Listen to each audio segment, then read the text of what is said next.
Hey everybody, my name is Harsawan. I am back with an update for my game, Aces Under the Moonlight.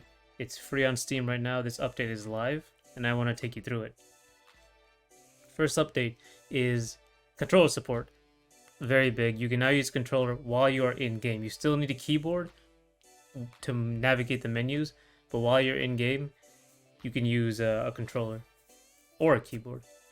Another one is mirror match. You can now choose player 1 and player 2 can choose whoever they want to play. There was a visual update. I changed some visuals. We'll go through that soon. And then there's some gameplay changes, but we'll get to that later. So this is the main menu. Nothing's really changed. I changed the buttons that you can actually click. I made them easier to see and easier to know that they're buttons. A lot of people didn't even know that this writing over here was controls, the pink writing on the right. So we'll start with there. So as you can see, this has a major change to it. The old style was very mechanical. It was actually it didn't really fit the style. It was also kind of confusing. Hopefully this is less confusing. This is the new control scheme. It lets you see all the buttons you need to know about for player 1 and player 2. It also now includes a controller menu, and they're the same for player 1 and player 2. The gimmick of this page has always been the same, is that you can control the character. Right now you can only use the keyboard to walk around, basically do whatever you want to do in the game. If you press that button on the right, or you press the keyboard right, this is the settings screen. It hasn't changed. I'll just tell you what it does. You can choose how many points you play to. I'll just set it to that. What was the record for ball speed? This actually isn't the top speed. This is just the starting speed. It will increase as you play. Here's the character select screen. This was just where you pick your characters. Now before, you only picked one character and the second character would automatically populate. That's no longer a thing. As you can see on the top left, that bubble, it's moving up and down. It's telling you that you pick player 1. So you can press right or press left to move around the characters. You can press this fast forward or rewind, move around the characters. And once you pick the character, you'll hear a little noise. And now player 2 is choosing the character. So player 2, I'll just pick this character. So we're in cross-court brawl right now. This has no ball in it, so it's easier to demonstrate. So I'm going to show you how controls are set up. When you just come in, if you have controllers plugged in or two controllers plugged in, it will automatically give you like a default control setup. So if you press the pause menu on the bottom now, you can see what's going on here. So right now you have player 1 has the controller on and player 2 has the keyboard. This is just going to happen with if it's default. Here you can change whatever you want and give whoever you want the controller. So I'll give the controller to player 2 and the keyboard to player 1. And so now you can hear me press the buttons for player 2. If I press the buttons for player 1, he just moves. Player 2 is not moving until I bring out my controller, and now he's moving.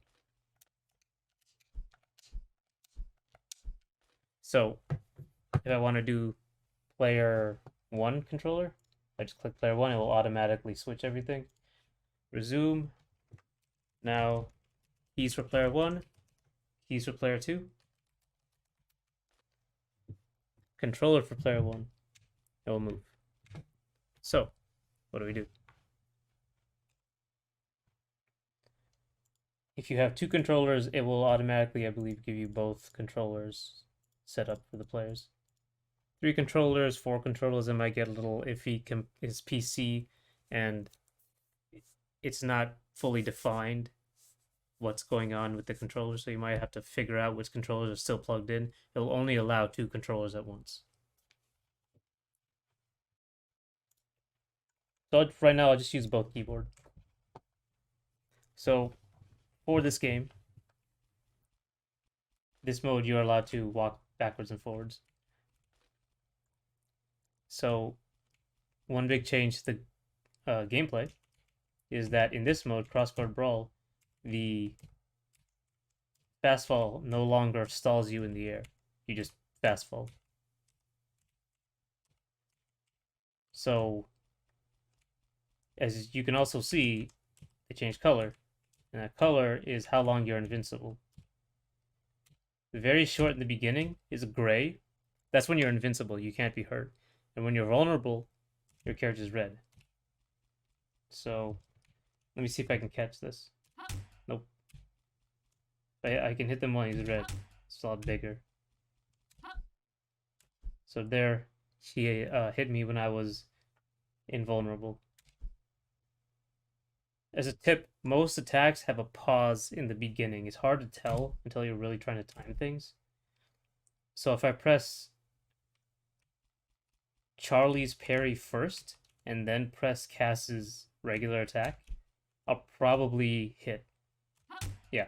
So if I press the Cass's attack first and then parry, I'll probably miss. Yep. There's a bit of a pause in front of every attack, and you have very little time. It's basically like a spot dodge. When you cancel, before it would be in front of your character and it would obscure everything you can't see, but now it's behind your character, so it'll be a little easier to see everything. So as you can see, you're both playing the same character now. And also the ball is moving around really fast, and it made everyone very nauseous when the camera followed it. So I tried to make it a little more smooth. The margin of camera following the ball got a little bigger. Also, a minor thing, before air dashing was a little difficult to do, because basically you had to press cancel first and then arrow.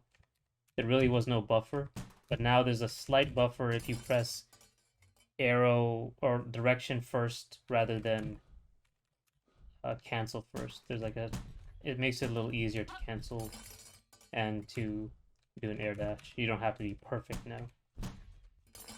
That was the update for Aces Under the Moonlight. This game is free on Steam. This update number 2, this is live right now. We are also on Instagram, we're on TikTok, we're on Twitter, we're on YouTube and Twitch. I stream on both YouTube and Twitch. So follow us over there if you want to learn more about this game. And I hope you like it.